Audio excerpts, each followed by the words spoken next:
1 week had passed since the incident in the trading hall. Harmony Point had become the center of galactic attention. News crews from 100 worlds crowded the station, all wanting to see the human who had tamed the monster and the monster who had chosen not to be one. Lavra Hayes stood in the observation deck of the Dawnseeker, looking out at the stars. Echo lay nearby, its massive body curled up like a sleeping dog. The creature had refused to leave Laura's side since that day in the trading hall. It followed her through the station, watched over her while she slept, and made soft rumbling sounds whenever she spoke to it. Kevin Park entered the observation deck with a datapad in his hand. He had been busy over the past week, negotiating with both human and alien authorities. I have news. The Volani Council has made their decision. Larva turned to face him, and they have agreed not to destroy Echo. More than that, they have opened the classified historical archives. The truth about what their ancestors did to the Krathval is now public knowledge. Kevin paused, a small smile crossing his face. Ambassador Zethrin has been leading the effort. He presented the evidence himself. There was resistance, but he convinced enough council members that hiding from history was worse than facing it. Lavra felt a wave of relief wash through her. What about the other Krathval? The ones still on the quarantine moon? That is where it gets interesting. The council has approved a contact mission. They want to establish peaceful relations with the remaining Krathval population and return Echo to its species. Kevin's smile grew wider. They have asked humans to lead the mission. Specifically, they have asked for you. Lavra looked at Echo. The creature's many eyes were open now, watching her with that steady, intelligent gaze. Over the past week, she had learned to read its colors and sounds. She knew what it looked like when Echo was happy or sad or curious. Right now, its colors were shifting in patterns of hopeful blue. Echo would be going home, Laura said softly. If the mission succeeds, yes. But there are risks. We do not know how the other Krathval will react. They might be hostile. They might blame all outsiders for what the Volani did to them. Or they might be willing to make peace, Lavra countered. Someone has to try. Someone has to take the first step. Dr. Nina Cole entered the observation deck next. The xenobiologist had been studying Echo all week, learning everything she could about Krathval biology and behavior. I just finished analyzing the sounds Echo makes. I think I have made a breakthrough. What kind of breakthrough? The sounds are not random. They form patterns, almost like a language. It is simple compared to spoken languages, but it conveys basic emotions and intentions. With more time, I believe we could develop a translation system. Nina's eyes were bright with scientific excitement. Captain, if we can communicate with the Krathval, really communicate, we could change everything we know about them. Laura nodded slowly. The pieces were coming together. A mission to make peace with a species that had been called monsters for centuries. A chance to right an ancient wrong. A chance to prove that understanding was more powerful than fear. I will do it, she said. I will lead the mission. The next few days were filled with preparations. The Dawnseeker was equipped for a long journey. A Volani delegation was assembled, led by Ambassador Zethrin, who had insisted on joining the mission personally. He wanted to be there when his people finally faced the truth of what their ancestors had done. On the day of departure, Lavra stood in the station's main docking bay. A crowd had gathered to see them off. Humans, Volani, and dozens of other species mixed together, watching as the crew boarded the ship. A small figure pushed through the crowd. It was a Volani child, young enough that its shell was still soft and pale. Lavra recognized the child. She had been one of the ones trapped in the trading hall when Echo escaped. The child approached Lara with nervous steps. Echo watched from nearby, its colors shifting to gentle patterns of calm and curiosity. "Excuse me," the child said in a small clicking voice. Are you the human who walked toward the monster? Lavra knelt down to meet the child's eye level. Yes, I am. Were you scared? Lavra smiled. It was the same question everyone had been asking her for a week. The reporters asked it. The diplomats asked it. The scientists asked it. But somehow it felt different coming from this small child who had watched her make that choice. Yes, Lavra said honestly. I was very scared. My heart was beating so fast I could barely breathe. My hands were shaking. Everything in my body was telling me to run away. The child tilted its head. Then why did you walk toward it? Lavra thought about her answer. She thought about her father and the lessons he had taught her. She thought about all the animals she had seen transform from frightened and aggressive to calm and trusting. She thought about Echo, who had been called a monster by an entire galaxy, but had chosen peace when given the chance. Because fear is not a command, Lavra said. It is information. It tells us that something might be dangerous, but it does not tell us what to do about it. We get to choose that for ourselves. We can run away from the things that scare us, or we can try to understand them. Both choices take courage, but understanding takes a little bit more. The child looked at Echo. The massive creature lowered its head and made a soft rumbling sound. The child reached out one small hand and touched Echo's snout. Echo's colors shifted to bright blue. It is warm, the child said, with wonder in its voice. Lavra stood up and looked at the crowd. Aliens of many species were watching, and she saw something in their eyes that had not been there before. Not just curiosity, not just fear, but hope. Hope that maybe the galaxy did not have to be divided into monsters and victims. Hope that understanding could triumph over ancient hatred. She boarded the Dawn Seeker with her crew. Zethrin was already in the passenger section, his compound eyes fixed on a datapad filled with historical documents. He was still learning the truth about his people's past, and every new revelation seemed to make him more determined to seek reconciliation. Echo walked up the boarding ramp beside Lavra. The creature's colors were bright and shifting, patterns of excitement and anticipation flowing across its scales. It seemed to know where they were going. It seemed to understand that it was going home. The ship lifted off from Harmony Point and turned toward the stars. Somewhere out there was a moon that had been a prison for the Krathful for centuries. Somewhere out there were others like Echo, waiting to learn that not all outsiders wanted to hurt them. Lavra Hayes did not know what they would find. She did not know if peace was possible after so much pain and history. But she knew she had to try. That was what humans did. They faced the unknown. They walked toward the things that scared them. They reached out their hands to monsters and hoped for the best. Echo pressed against her side, warm and solid and trusting. Outside the viewport, the stars stretched out in an infinite ocean of light. The most dangerous creature in the galaxy was going home, and a human was walking beside it every step of the way. The news spread across the galaxy within hours. Every major network was broadcasting footage from Harmony Point. A human woman standing beside a Krathful. A human hand resting on the most dangerous creature in known space.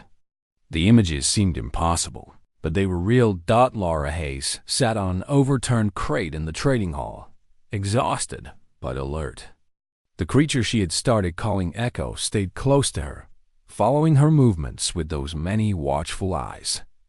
Every few minutes it would make that low rumbling sound, like it was checking to make sure she was still there. Kevin Park approached carefully. He had learned to move slowly around Echo, and the creature seemed to accept his presence near Lavra. The station medical team has finished treating the wound where the implant was removed. They say Echo is healing well. Whatever species the Krathful are, they recover quickly from injuries. Lavra nodded. She was watching the crowds of aliens that had gathered at the edges of the hall. Some were scared. Some were curious. Some were filming everything on personal devices. She supposed she could not blame them. They were witnessing something that had never happened before. Ambassador Zethrin approached next. The Volani diplomat moved stiffly, his compound eyes fixed on Echo with a mixture of fear and something else. Something that might have been shame. "Captain Hayes," he said. His clicking voice was quieter than before. "I must speak with you." "Of course, Ambassador." Zethrin was silent for a long moment. Echo watched him with those many eyes, colors shifting to a cautious purple.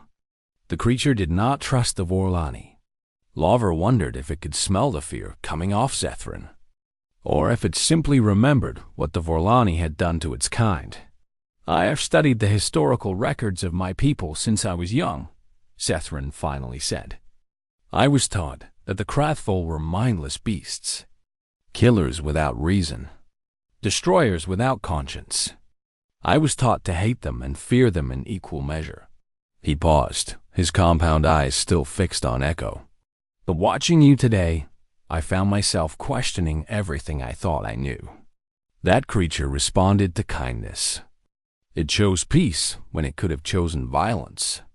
Those are not the actions of a mindless beast. "No," Lavra agreed. "They are not. How did you know? How did you know it not simply kill you?" Lavra thought about her answer carefully. "I did not know for certain, but I made an observation and took a chance. The creature had every opportunity to kill, but it did not. It was scared and in pain, and it was lashing out at anything that seemed like a threat. When I approached it without weapons and without aggression, I was hoping it would recognize that I was different from the people who had heard it." "That is insane," Zethrin said, but there was no anger in his voice now. Only wonder. To risk your life on a guess about a creature's emotional state. "Humans do that all the time," Lavra said with a small smile. "We call it empathy." Before Zethrin could respond, a commotion erupted at the main entrance to the trading hall. A squad of Volani soldiers marched in, their weapons raised. At their head was a tall Vorlani in military armor, his shell painted with symbols of rank. "I Commander Vexalan," Zethrin said quietly. "He commands the Vorlani military forces in this sector. He will not be pleased by what has happened here." Vexalan stopped 10 meters away from Lara and Echo. His compound eyes were hard and cold. "Captain Hayes, step away from that creature immediately." Echo's colors shifted to angry red. A low growl built in its chest. Lara placed her hand on its side, feeling the vibration of the growl beneath her palm. "Easy," she murmured to Echo. "Easy, let me handle this." She stood up slowly, keeping her hand on Echo. "Hi, Commander. I am Captain Lara Hayes of the human diplomatic vessel Dawnseeker. May I ask why you have brought soldiers into a peaceful trading station?" "That creature is a threat to galactic security," Vexalan declared. "It must be destroyed. My people have suffered enough at the claws of the Krathvol. I will not allow another one to roam free." "This creature has harmed no one," Lavra replied calmly. "It was frightened and in pain from a torture device that had been implanted in its body. Once that device was removed and it was treated with kindness, it became peaceful."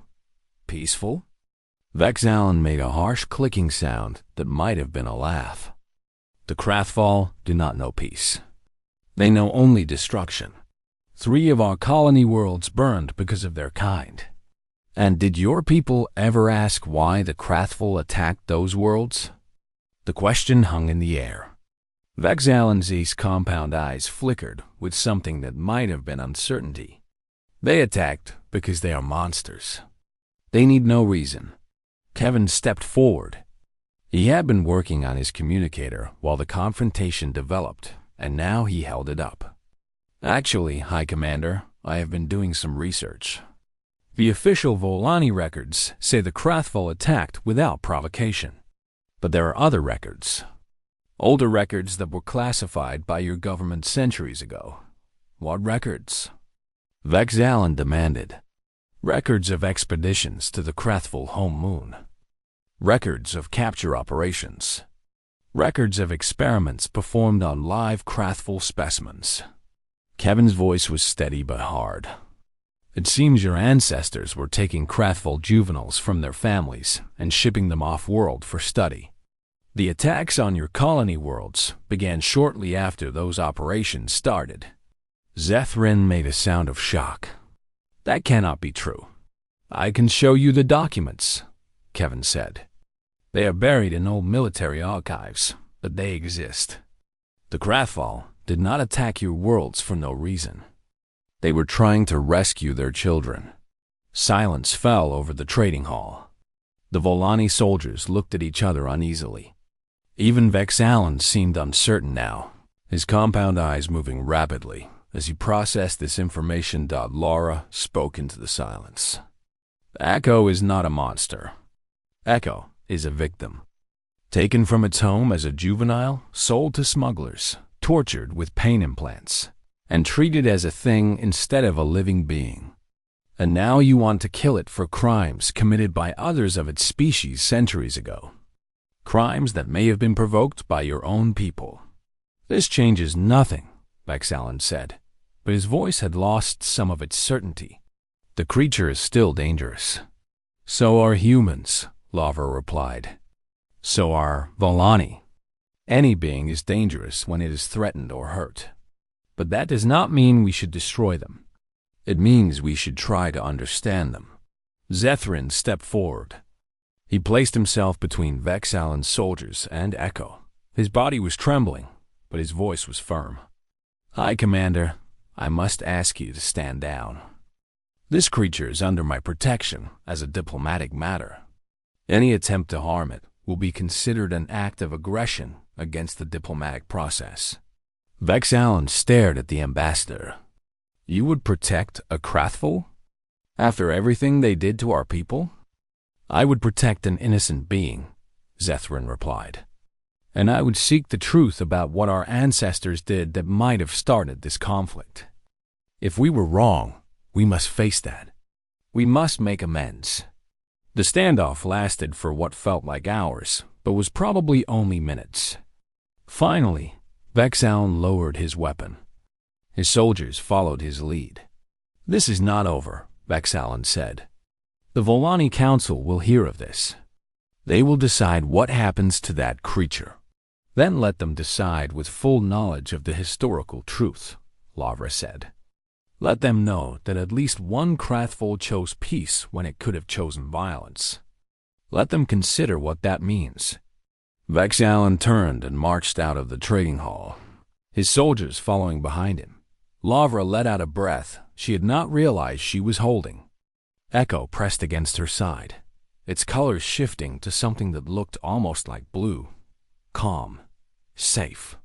Thank you, she said to Zethrin. That took courage. The Volani ambassador looked at Echo with eyes that were no longer filled with fear. I have spent my whole life believing certain things.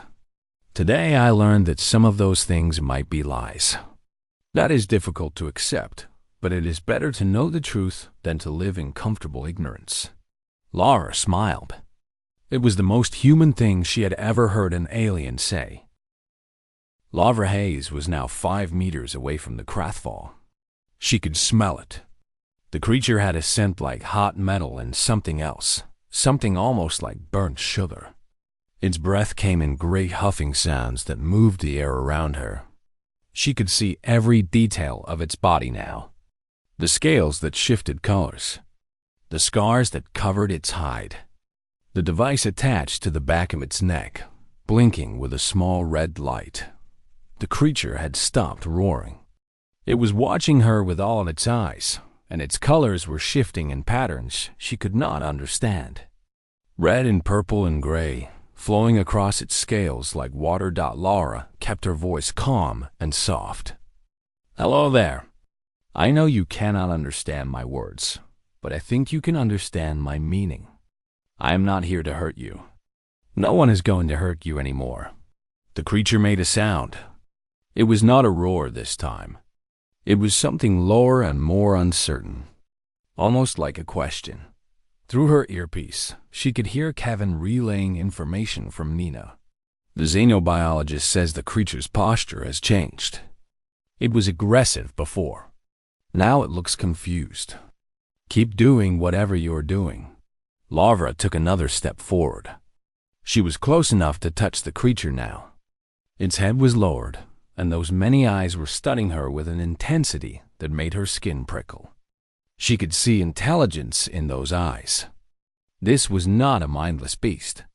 This was a thinking being that had been treated like a thing. "I see your scars," Laura said softly. "Someone hurt you. Many people hurt you. They took you from your home, that device in your neck to control you through pain. Every time you did not do what they wanted, they made you suffer. Is that right?" The creature made that questioning sound again. Its colors shifted to something darker. Lavra thought it might be sadness. She remembered her childhood on the frontier colony. Her father had been a large man with gentle hands. He would sit for hours with traumatized animals, just talking to them in a calm voice. He would let them get used to his presence before he ever tried to touch them. "The first thing you need to understand," her father would say, "is that they are more afraid of you than you are of them. They have been hurt before. They expect to be hurt again. Your job is to prove them wrong." Lavra took a slow breath and raised her hand. Not quickly, not suddenly, just a slow, gentle movement until her palm was facing the creature. "I know you are scared," she said. "I am scared too. But I am not going to run away from you. And I am not going to hurt you. You have my word." The creature's many eyes focused on her hand. Its colors shifted again, faster now, cycling through patterns that might have been confusion or hope or fear or all three at once. Its breath huffed against her palm, warm and damp dot behind her. The entire trading hall had gone silent. Hundreds of beings were watching. Aliens who had believed the Krathval were mindless killers. Aliens who had been taught to fear these creatures above all else. They were watching a single human stand before the monster with nothing but her, empty hand and her steady voice. The creature moved. Lavra felt her heart stop. But the creature did not attack. Instead, it lowered its massive head until its snout was almost touching her palm. And then, slowly, carefully, it pressed its head against her hand. The scales were warm under her fingers. They felt like smooth stone that had been sitting in the sun. The creature made a new sound, a low rumbling that vibrated through its whole body. It was almost like a cat purring, but deeper and sadder. "There you go," Lavra whispered. "There you go. You are not a monster. You are just lost and scared and in pain. But that is going to change. I promise you that is going to change." Through her earpiece, she heard Nina's voice trembling with amazement. "Captain, this is unprecedented. No one has ever made peaceful contact with a Krathval. The historical records all say they are incapable of non-violent interaction. But the creature is clearly responding to you. Its color patterns have stabilized. The red is almost completely gone." Kevin spoke next. "The security teams want to know if they should move in." "No," Lavra said firmly. "Tell them to stay back. Any sudden movement could frighten it. We need to take this slowly." She studied the device on the creature's neck. It was small but clearly advanced technology. Wires ran from it into the creature's scales, embedding deep into its flesh. The red light on the device was blinking faster now, and every time it blinked, the creature flinched slightly. "That device is still hurting you," Lavra realized. "Even now, even when you are calm, it is still causing you pain. We need to remove it." She looked back at the trapped civilians. Nina was among them, watching with wide eyes. Lavra caught her gaze and nodded toward the creature's neck. "Nina, I need you over here." "Bring a medical kit if you can find one." Nina hesitated for only a moment. Then she grabbed a medical kit from a nearby emergency station and started walking across the trading hall. She moved slowly, following Laura's example, keeping her hands visible and her movements calm. The creature watched Nina approach. Its colors shifted slightly, showing some nervousness, but it did not move away from Laura's hand. It seemed to understand that this new human was connected to the first one. It seemed to trust Laura's judgment. Nina reached them and knelt beside the creature's neck. Her hands were shaking, but her voice was professional. This is definitely a neural pain implant. Military grade, probably stolen from a Vorlani prison facility. The design is meant to be permanent. Removing it will require cutting into the creature's flesh. Can you do it? I think so. But it will hurt. The creature might react badly. Laura looked into the creature's nearest eye. It was large and dark and full of something that might have been understanding. I need you to stay still for a little while longer. My friend is going to help you, but it might hurt at first. Can you trust me? The creature made that rumbling sound again. Its head pressed more firmly against Laura's palm. I think that is a yes, Laura said. Do it, Nina. Nina took a deep breath and started working. She used a laser scalpel to cut away the metal casing around the device. The creature flinched and made sounds of pain, but it did not move.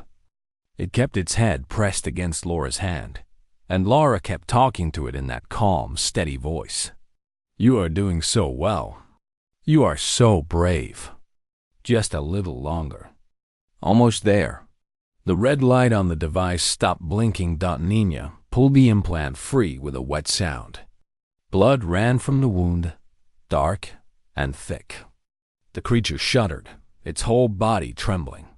Its colors flashed in a rapid pattern that might have been shock or relief or both. And then something changed.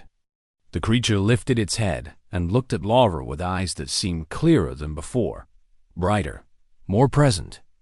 The constant pain that had clouded its thoughts for years was finally gone. It made a sound that Laura had never heard before. It was high and keening and full of emotion. The universal translators in her earpiece crackled, trying and failing to process it. But Laura did not need a translator. She knew what that sound meant. It was gratitude. The creature pressed its forehead against hers, gentle despite its massive size. Laura closed her eyes and let out a breath. She did not know she had been holding in the trading hall. Surrounded by hundreds of watching aliens, a human and a monster stood together in peace. Laura Hayes studied the creature from behind a fallen merchant stall. The Krathval was even more terrifying up close. Its scales kept changing colors, shifting from dark blue to angry red to sickly green. Each of its 6 legs ended in claws that could tear through metal. Its many eyes moved constantly, tracking every movement in the hall. Kevin crouched beside her. His face was pale, but his voice was steady. The security teams are pulling back. Their weapons are useless against that thing. They are calling for heavy artillery, but it will take 20 minutes to arrive. Those people do not have 20 minutes, Laura said. She looked at the trapped civilians again. There were about 30 of them, pressed against the far wall with nowhere to go. She could see Nina among them, her red hair bright against the gray metal walls. Nina was trying to keep the children calm, but even from this distance, Laura could see the terror in her eyes. Ambassador Zethrin had followed them to the trading hall. He stood behind Laura now, his insect body trembling with fear. His compound eyes were fixed on the Krathval with an expression of pure horror. You do not understand, Zethrin said. His clicking voice was high and desperate. The Krathval destroyed my people. Centuries ago, they attacked our colony worlds without warning. They killed millions. We thought we were safe. We thought they were all locked away on that quarantine moon. But now one is here, and we are all going to die just like my ancestors died. Laura felt sympathy for the ambassador, but she did not have time for his fear. There has to be a way to stop it, or at least distract it long enough for those people to escape. There is no way, Zethrin insisted. The Krathval cannot be stopped. They cannot be reasoned with. They are pure destruction. The creature roared again. It was moving toward the trapped civilians now, its massive body pushing aside merchant stalls like they were made of paper. The children were screaming. Their parents were trying to shield them with their own bodies. Knowing it would make no difference, Laura activated her communicator. Minya, I need you to tell me everything you can see about that creature. Every detail. Nina's voice came back shaky but focused. She was a scientist, and even in the face of death, she could observe and analyze. It is approximately 4 meters long. The scales are some kind of adaptive armor. They absorb energy on contact. The eyes appear to track movement independently. The teeth suggest a carnivorous diet. Wait, what? It's color patterns. I have been watching them change. At first I thought they were random, but they are not. When the security teams fired at it, the colors shifted to red. When it charged, the colors went dark. But when it is just standing there, the colors are different. They are more like purple and gray. What does that mean? Lavra demanded. I am not certain, Nina admitted. But in many species, color changes indicate emotional states. Red often means aggression or anger. The purple and gray might mean something else. Fear, maybe. Or stress. Laura thought about this. The creature had attacked the security teams, but only after they shot at it first. It had roared and charged, but it had not actually killed anyone yet. It could have. A creature that powerful could have torn through this station in minutes. But it had not. Nina, look at the creature carefully. Does it look healthy to you? There was a pause. Now that you mention it, no. There are scars on its body. Old ones and new ones. Some of them look like burns. And there is something on the back of its neck. Some kind of device attached to its scales. Zethrin made a clicking sound of disgust. A neural pain implant. Smugglers use them to control dangerous creatures. They cause constant agony until the creature obeys commands. Lavra felt something shift inside her chest. It was anger, but not at the creature. It was anger at whoever had done this to it. That creature is not a monster, she said slowly. It is a victim. It has been tortured and abused. It is not attacking because it wants to kill. It is attacking because it is terrified and in pain. That does not matter, Zethrin argued. It is still dangerous. It will still kill everyone in this room if we do not destroy it first. Maybe, Lavra said. Or maybe someone just needs to show it that not everyone wants to hurt it. Kevin grabbed her arm. Lara, what are you thinking? She looked at him with calm gray eyes. I grew up on a frontier colony. My father rehabilitated traumatized animals. Wild creatures that have been hurt by humans. Everyone said they were too dangerous to save. Everyone said we should just kill them. But my father taught me something important. He taught me that fear and aggression often look exactly the same. A scared animal and an angry animal will both bite you. The difference is that a scared animal will stop biting once it feels safe. That is a wild animal from your planet, Kevin said urgently. This is an apex predator that destroyed entire worlds. The Volani say it destroyed worlds. But did anyone ever ask why? Did anyone ever try to understand it? Zethrin made a sound of disbelief. You cannot be serious. You cannot possibly be thinking of approaching that thing. Lara stood up slowly. She removed her sidearm and handed it to Kevin. Then she removed her communicator and gave that to him too. Lara, please, Kevin said. There was pain in his voice now. This is suicide. Maybe, she admitted.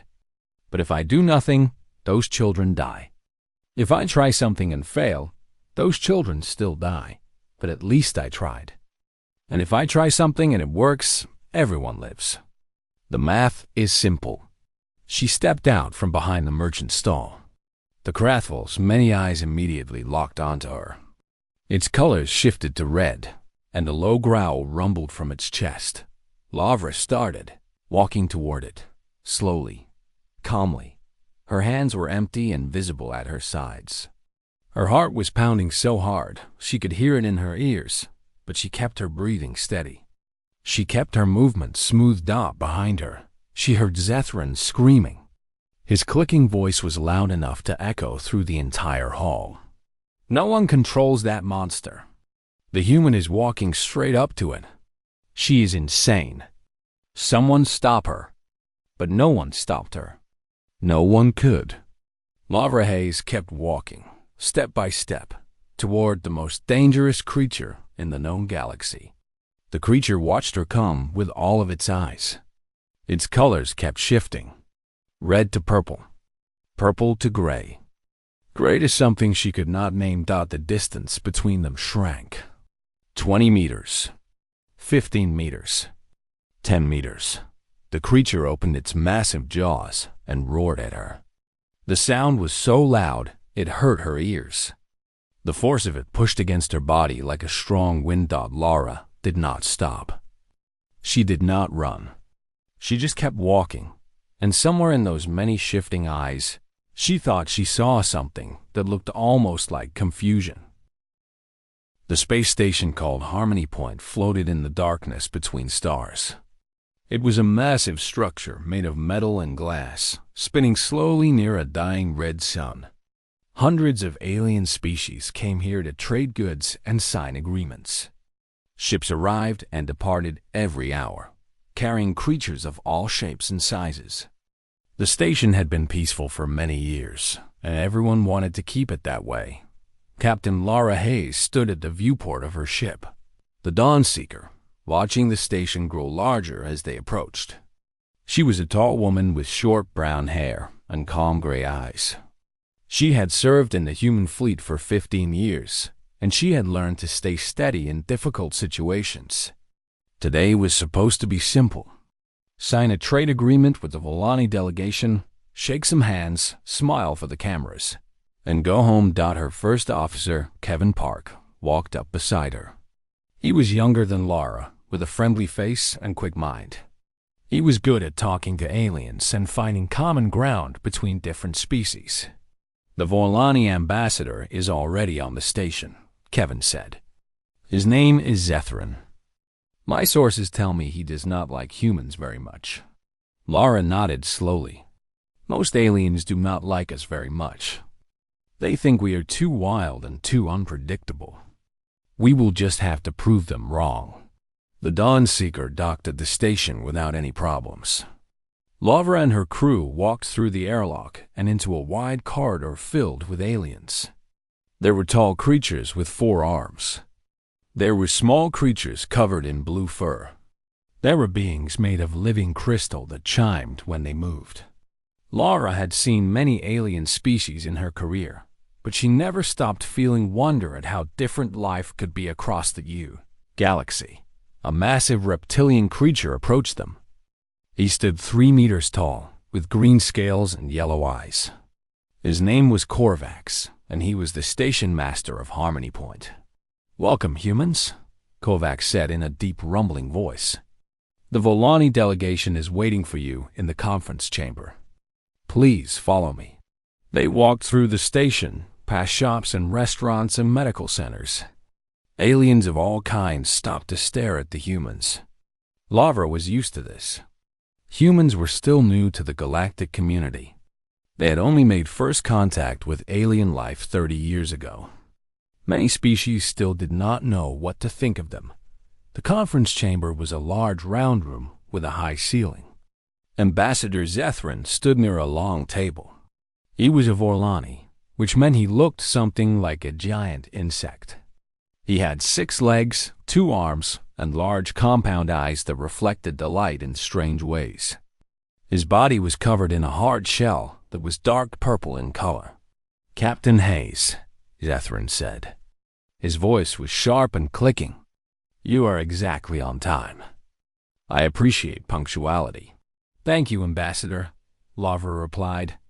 I hope we can reach an agreement that benefits both our peoples. Zethrin made a sound that might have been a laugh. We shall see. Humans have a reputation for being difficult to work with. You are emotional creatures. You make decisions based on feelings instead of logic. This concerns the Volani greatly. Lavra kept her face calm. She had heard this criticism before. We believe that emotion and logic can work together. Our feelings help us understand situations that pure logic might miss. Before Zithran could respond, alarms began screaming throughout the station. Red lights flashed on the walls. Lavra felt her heart jump, but she forced herself to stay calm. Korvax pressed a device on his wrist and listened to a voice speaking rapidly. His yellow eyes went wide with fear. Lavra had never seen a Dralith look afraid before. What is happening? Kevin asked. Korvax turned to face them. His voice was shaking. 3 days ago, we captured a smuggling vessel. It was carrying illegal cargo. We thought we had secured everything, but we were wrong. Something has escaped. What kind of something? Lavra demanded. A craftful. The effect of that word was immediate and terrible. Zethrin made a high shrieking sound and stumbled backward. His compound eyes were wild with terror. Other aliens in the room began running for the exits. Some were screaming. Some were crying. Lara grabbed Korvax by the arm. I do not know what a craftful is. Explain it to me right now. Korvax looked at her with something like pity. It is death, Captain. It is the most dangerous creature in the known galaxy. Nothing can stop it. Nothing can control it. We are all going to die. That was not helpful. Lara turned to Kevin. Get Dr. Cole on the come. She is our xenobiologist. She might know something useful. Kevin nodded and started speaking into his communicator. Within seconds, a woman's voice came through. It was Dr. Nina Cole, a small woman with red hair and sharp intelligence. I heard the alarms, Nina said. I am in the main trading hall. What is going on? Something called a craftful has escaped, Lavra told her. Do you know anything about it? There was a pause. When Nina spoke again, her voice was tight with fear. I know the stories. They are apex predators. They destroyed 3 Vorlani colony worlds centuries ago. Their scales can absorb energy weapons. Their jaws can crush starship armor. They were hunted almost to extinction, and the survivors are supposed to be locked on a quarantine moon. No one should have been able to smuggle one off that moon. But someone did, Lavra said grimly. Where is the creature now? More voices came through the station speakers. Security teams were reporting sightings. The creature was moving through the commercial sector. It was heading toward the main trading hall. Toward Nina. Nina, get out of there, Lavra ordered. I cannot, Nina replied. Her voice was barely a whisper now. It is here. It is standing in the main entrance. There are hundreds of people trapped in here with me. Children, too. If we run, it will chase us. Captain, this thing is huge. I have never seen anything like it. Lavra did not hesitate. She started running toward the trading hall. Kevin followed her. Behind them, Zethrin was shouting something about humans being sane, but Lavra did not care. Her people were in danger. Innocent lives were at risk. She was not going to hide in a conference room while others died. They reached the trading hall in minutes. Lavra pushed through a crowd of fleeing aliens and stopped at the entrance. What she saw made her breath catch in her throat. The creature stood in the center of the hall. It was the size of a small vehicle, with 6 powerful legs and a body covered in scales that shifted colors like oil on water. It had multiple eyes that moved independently, scanning the room in all directions. Its mouth was filled with teeth as long as her forearm. Station security officers, were firing energy weapons at it from behind barricades. The blasts hit the creature and disappeared into its scales. The Krathful roared and the sound shook the walls. It charged toward the security team, and they scattered like leaves in a storm dot between the creature and the far exit. Lavra could see a group of civilians huddled together. They were trapped. Among them were children of several different species, too young to understand why the adults around them were crying. Lavra looked at the monster. She looked at the children, and she made her decision.